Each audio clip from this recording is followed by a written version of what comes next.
Il est 12 heures. Bonjour à tous et bienvenue à l'essentiel de l'actualité. Hélène, ce matin, le Cameroun, une fois de plus, tendu, l'UND perd l'une de ses plus grandes figures. Saïdou Maïdadi, secrétaire national à la communication et membre du bureau politique de l'Union nationale pour la démocratie et le progrès, est décédé dans la nuit du 7 au 8 mai 2026 à l'hôpital général de Yaoundé de suite de maladie. Au départ, il avait choisi une autre voie en rejoignant le SDF dès 1992 où il fut premier vice-président national avant de fonder l'Alliance des forces progressistes. Il avait ensuite intégré l'UNDP de Bello Bouba Maïgari dont il était devenu l'une des voix les plus influentes. Reconnu pour sa courtoisie, sa rigueur et son engagement, Saïdou Maïdadi laisse l'image d'un militant constant, fidèle à ses idéaux et au débat républicain.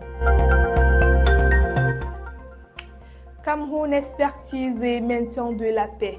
Le savoir-faire militaire du Cameroun s'exporte et s'impose. Mandaté par les Nations Unies, le lieutenant Dinaï Naïdouba, formateur à l'Air Force, vient de conduire la sélection des policiers et gendarmes en Turquie et au Pakistan pour les missions. Ce n'est plus seulement à Yaoundé que le Cameroun forme, il décide désormais qui porte le casque bleu. Une mission stratégique qui confirme la montée en puissance du pays sur la scène du maintien de la paix. De l'Afrique aux capitales asiatiques, le label Cameroun devient une référence pour l'ONU. Une reconnaissance internationale qui fait honneur au drapeau national, une nouvelle preuve que le Cameroun s'affirme comme un acteur clé de la sécurité collective. Et du côté de la Côte d'Ivoire, leader de la CEDEAO en égalité homme-femme, la Côte d'Ivoire prend la tête du classement CEDEAO sur l'égalité de genre avec un score de 0,708 dans l'indice d'égalité de genre 2024. Elle devance largement la moyenne régionale de 0,640, un résultat salué en Conseil des ministres le 29 avril 2026. Le pays se distingue surtout en éducation avec 0,948 et en technologie avec 0,739. Des progrès portés par les réformes du ministre de la Femme et de la Famille. Sur le plan politique, 42% des nominations présidentielles reviennent à des femmes et 67% des postes de direction du Sénat sont occupés par des femmes à l'instar de la présidente Kandia Camara.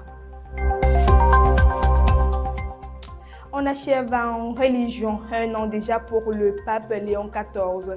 8 mai 2025, 8 mai 2026, l'Église catholique célèbre la première année de Léon XIV sur le trône de Pierre. Élu le 8 mai 2025 après la mort de François, le premier pape américain Robert Francis Prévost a imposé un style calme et méthodique qui lui vaut le surnom de chat de marbre au sein de la curie.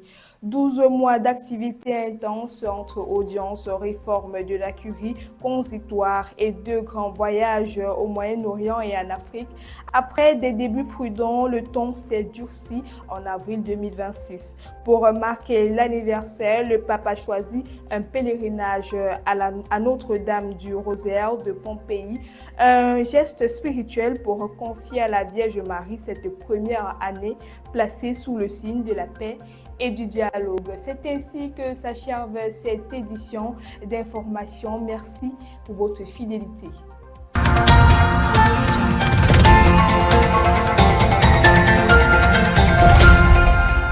Campus TV, nous sommes ensemble.